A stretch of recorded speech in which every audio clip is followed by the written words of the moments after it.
दोस्तों, आज हम साइंस का नया टॉपिक जंतु विज्ञान का संक्षिप्त इतिहास ब्रीफ हिस्ट्री ऑफ जूलॉजी के बारे में पढ़ेंगे।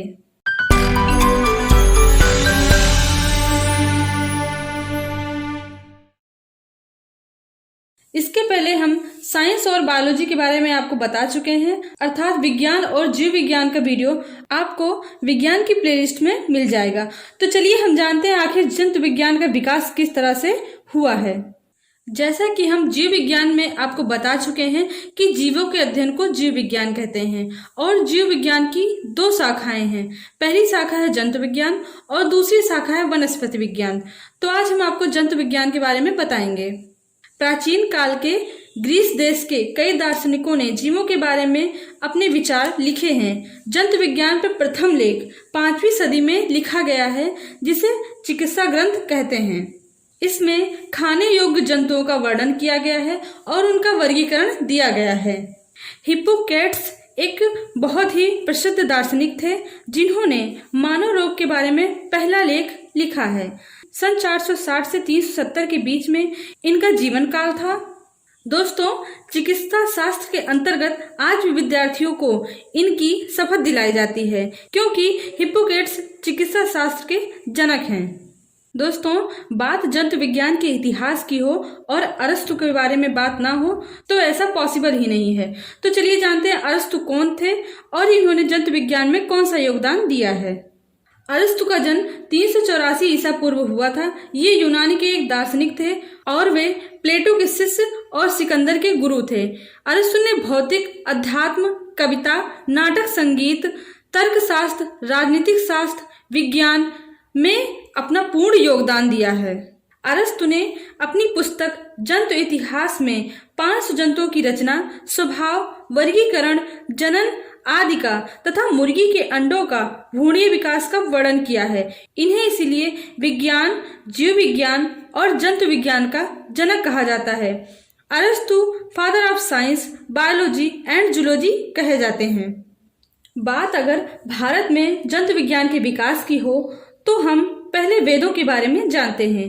भारतवर्ष में लगभग 1500 से 650 ईसा पूर्व वैदिक काल में कुल 4 हिंदू ग्रंथों की रचना की, जिन्हें वेद कहते हैं। ये क्रमशः ऋग्वेद, सामवेद, यजुर्वेद, अथर्ववेद थे। इसमें करोड़ों प्रकार के जंतुओं का और वनस्पतियों का उल्लेख किया गया है।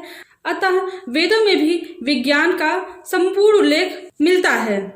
लगभग 600 ईसा पूर्व सुश्राता नामक हिंदू दार्शनिक की पुस्तक थी, जिसे सुश्राता संहिता कहा जाता है। इसके अंतर्गत जीवों के वर्गीकरण, मानव शरीर की संरचना और सर्जरी का तथा कृत्रिम अंगों तथा नेत्रों की संभावनाओं का उल्लेख विस्तार में दिया गया है। इसीलिए सुश्राता को फादर ऑफ सर्जरी कहते हैं।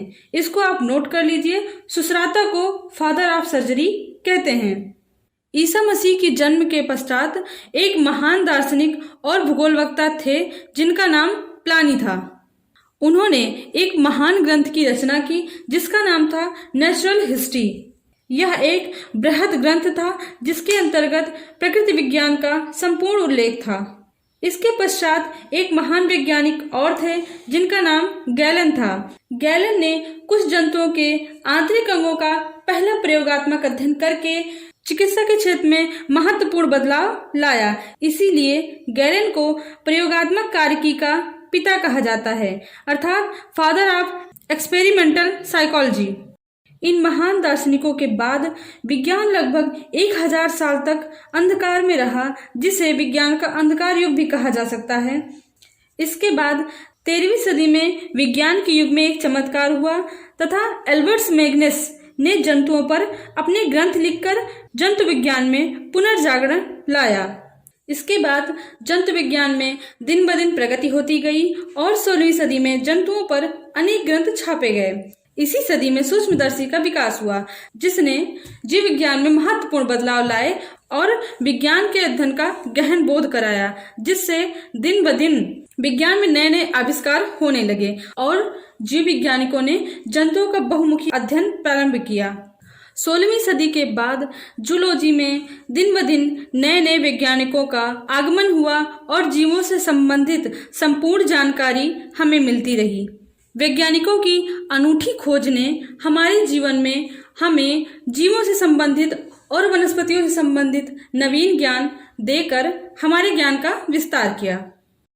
दोस्तों, जंतु विज्ञान का इतिहास पढ़ाने का हमारा मेन टारगेट यही है कि आप कुछ दार्शनिकों के नाम और कुछ जनकों के नाम जानकर आप उनको अपनी नोटबुक में नोट करें, जैसे चिकित्सा शास्त्र के जनक हिप्पोक्रेट्स, जंतु इतिहास के लेखक और जंतु विज्ञान के जनक अरस्तु, प्रकृति विज्ञान के जनक प्लानी, शल्क क्रिया के पिता अर्थात फादर ऑफ सर्जरी सुश्राता तथा प्रयोगात्मक कार्यकी के फादर गैलन थे।